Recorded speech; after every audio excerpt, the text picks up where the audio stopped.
되고, 이건 그냥 해지랑 관련된 개념인데, 이것들이 해지용으로 사용될 수가 있는데, 스택 해지는 개념적으로 이런 rolling hedge forward라는 거 배웠죠?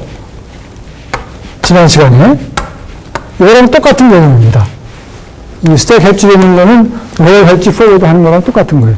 해지를 좀 장기간 해야 되는데, 사용되는 그 퓨처가 3개월짜리밖에 안 돼. 그러면 3개월짜리 쓰고, 클로즈 아웃 시키고, 베이시스 리스크가 존재한다고 그랬죠. 또 3개월짜리 해지하고, 클로즈 아웃 시키고, 또 해지하고. 이게 다른 말로 스택 해지라고도 합니다.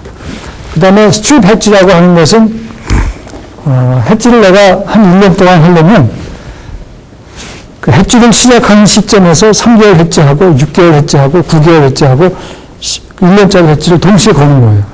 그리고 3개월 지날 때 이거 하나를 스트립, 클로즈 아웃해서 없애버리고, 6개월 지날 때 또 하나 6개월짜리 해지를 스트립 아웃, 이렇게 하나씩 처음에 왕창 해지를 걸고, 만기가 빠른 것부터 도달되면 그거부터 하나씩 이렇게 없애는 그런 식의 해지가 스트립 해지고, 테일링 해지는 여러분들이 선물 시장을 활용을 하면 일일정산을 한다고 했잖아요.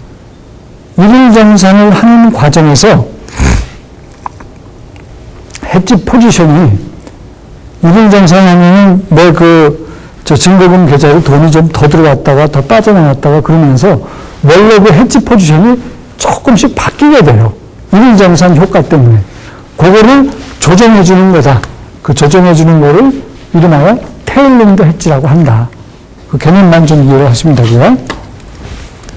그 다음에 이제 이 T본드나 T빌 퓨처를 가지고 지금 내가 여기 예제를 보면은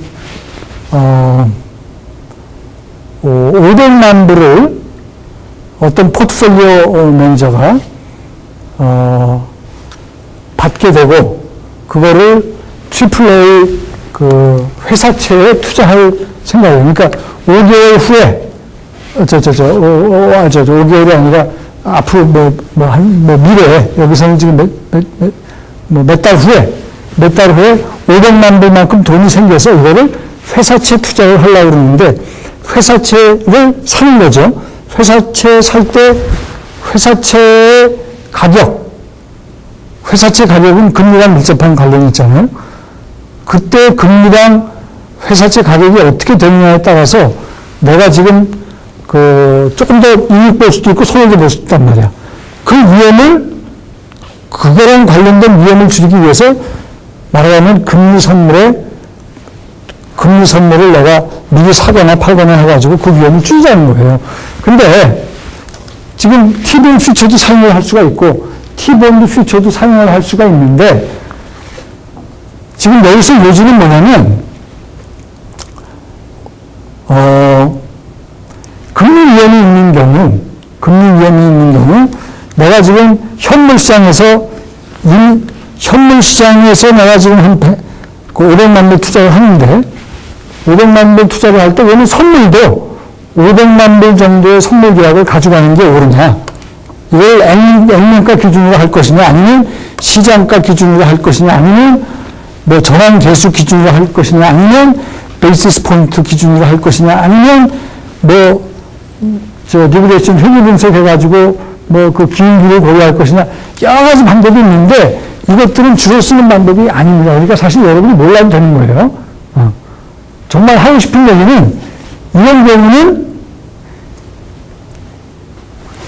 내가 지금 현물 시장에서 투자하는 것이 뭐에 민감합니까? 금리에 민감하죠. 그러면 선물도 금리에 민감한 T빌 선물도 좋고 T본드 선물도 좋은데 이런 선물을 얼마만큼 많이 쓸 것이냐, 그거는 결론부터 얘기를 하면 듀레이션 가지고 결정하는 겁니다. 듀레이션 가지고 결정하는 거예요. 왜냐하면 여러분들이 이제 듀레이션도 이거는 사실 채권 수업이나 또는 무슨 채권 관련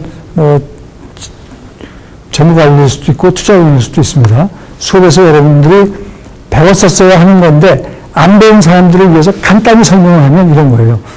듀레이션의 원래 개념은 이겁니다. 이거는 가중평균 기간이라는 의미예요. 듀레이션의 개념은 채권이 있으면 만기가 5년이다.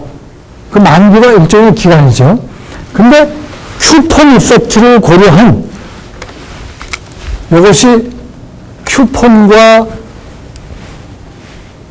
액면가의 현재 가치를 채권 가격으로 나눈 겁니다. 그러니까 액면 그 이자와 원금의 현재 가치를 채권 가격으로 나눈 거예요. 상대적인 가격이죠. 거기에다가 곱하기 각각의 그 시간을 곱해준 거예요. 그러니까 일종의 가중평균 기간으로 볼 수 있어요. 뭐를? 듀레이션을. 그게 듀레이션 개념이에요. 만기도 일종의 기간이고 듀레이션도 기간인데 듀레이션은 가중평균 기간이에요. 여기서 가중치는 이자와 원금의 상대적인 현재 가치로 볼 수가 있는 거예요. 가중치가.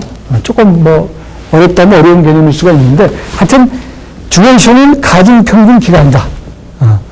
그게 첫 번째 듀레이션의 개념이고 그런데 듀레이션은 동시에 왜 듀레이션을 많이 사용하냐면 듀레이션이 큰 거일수록 금리가 변할 때 듀레이션이 큰 채권일수록 금리 변화에 채권 가격이 변하는 정도가 심해요.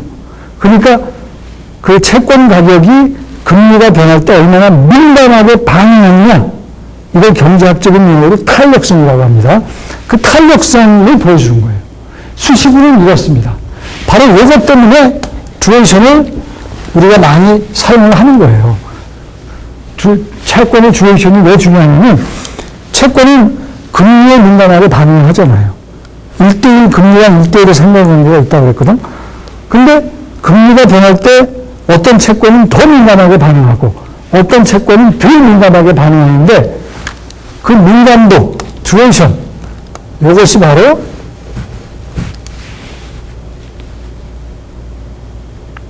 채권의 그 듀레이션이 어떤 채권은 듀레이션이 크고 어떤 채권은 듀레이션이 작아요. 근데 듀레이션이 크면 금리가 변할 때 그 채권 가격의 그 반응 정도가 듀레이션이 클수록 더 큰 거예요. 그래서 우리가 채권의 경우 듀레이션을 보는 겁니다. 근데 듀레이션도 종류가 많아요. 이건 기본적인 머칼리 듀레이션이라고 하고 이 듀레이션은 기본적으로 이것도 제가 다른 데서 다 배우는 수업이기 때문에 여기서는 그냥 간단히 개론 정도만 하겠습니다. 이거는 지금 그 채권의 그 금리가 연속으로 복리 계산이 된다는 걸 전제로 듀레이션 계산한 거고, 그거를 연속 복리가 아니라 n 기간마다 이 y가 0복리일 때 n 기간마다 복리 계산이 된다라고 하면 이 공식이 이렇게 표현이 됩니다. 이것과 이것은 똑같은 거예요. 이것은 연속 복리고 이것은 n 기간에 한 번씩 복리 계산이 되는 거예요.